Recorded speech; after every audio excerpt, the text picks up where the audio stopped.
Imaginez, mêler histoires vraies, thread et paranormales. Toutes des histoires plus effrayantes que les autres. Ça vous dirait?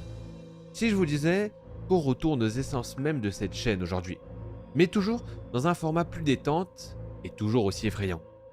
Oui, aujourd'hui je vous raconte les pires threads d'horreur qui m'ont été sélectionnés. Et vous savez quoi? Je vais les découvrir en même temps que vous. Vraiment, comme si je vous racontais l'histoire et que nous étions ensemble et que, on la découvrait ensemble quoi. Il va y avoir différents thèmes pour tous les goûts, ne vous inquiétez pas.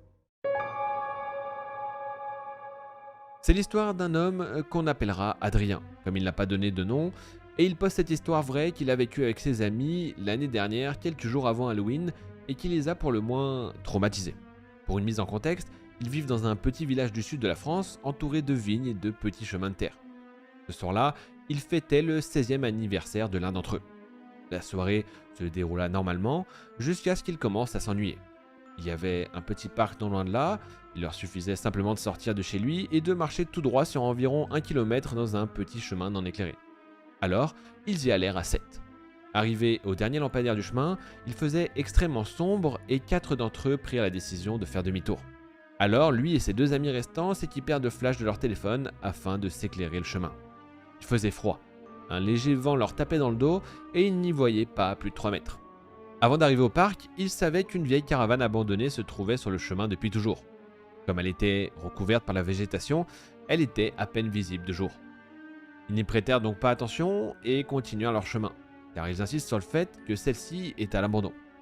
Mais tandis qu'il marchait derrière ses 2 amis, il remarqua alors une infime lumière provenant de l'intérieur de la caravane abandonnée, une sorte de lumière de bougie.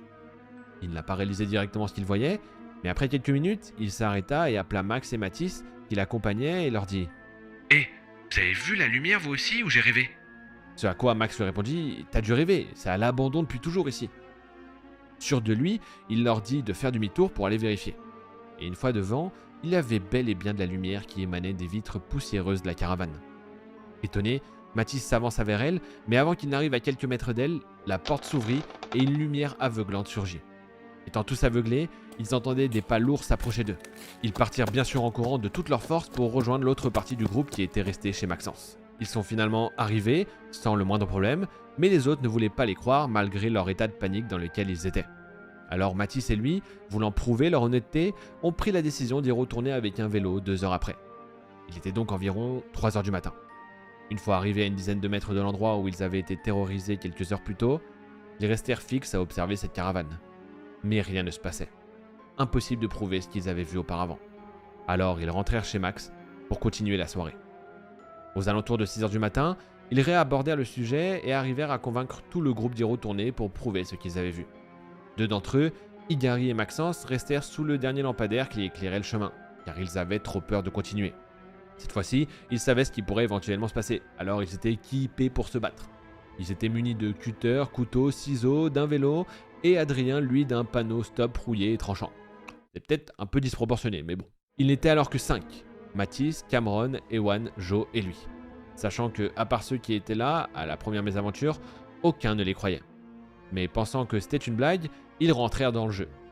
Environ 5 mètres de la caravane régnait un silence de mort. Un silence glaçant de leur côté et de celui de la caravane.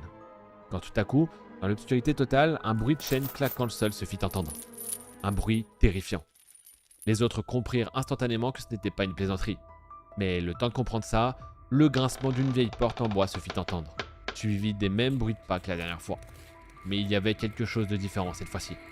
Il n'y avait pas un, mais bien 2 individus qui se rapprochaient d'eux, toujours avec ce bruit terrifiant de chaîne en métal qui frappait le sol.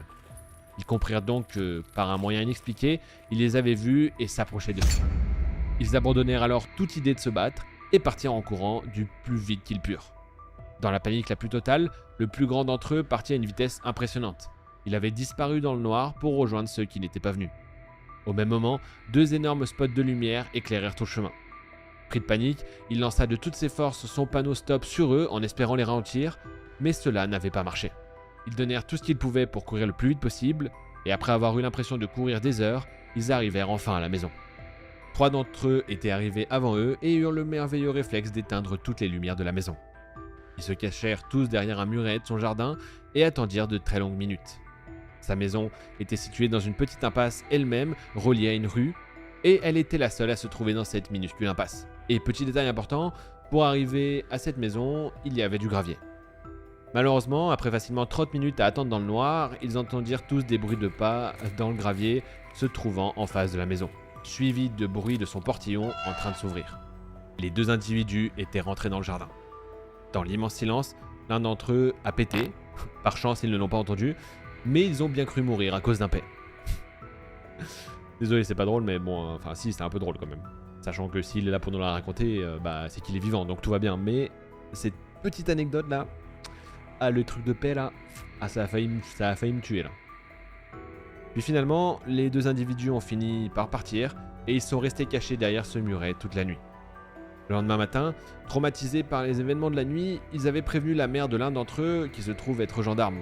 Elle a donc envoyé une équipe inspecter les caravanes dans l'après-midi. Mais plus rien. Aucune trace de vie n'a été retrouvée dans la caravane. Quelques jours après les événements, la police locale a trouvé le cadavre d'une femme portée disparue dans un puits se trouvant à une centaine de mètres de la caravane. Est-ce une coïncidence ou quelque chose d'horrible aurait-il pu leur arriver cette nuit-là? Ils ne le sauront malheureusement, enfin, pas malheureusement, plutôt heureusement, jamais. Depuis, plus aucun événement n'a été signalé auprès de cet endroit qu'ils évitent au maximum. À part il y a quelques semaines où Maxence est passé à moto sur le chemin et raconte avoir vu un enfant courir autour d'un feu derrière la caravane. Alors, des personnes dangereuses auraient pu habiter dans ces caravanes et que leur serait-il arrivé s'ils avaient été attrapés? On ne le saura probablement jamais et encore une fois, tant mieux quelque part. En tout cas, j'en connais qui n'aiment pas trop ces histoires, non? Moi je vous dis à demain comme chaque jour pour une nouvelle vidéo horrifique en short ou en long format. Bisous la famille. Kiss.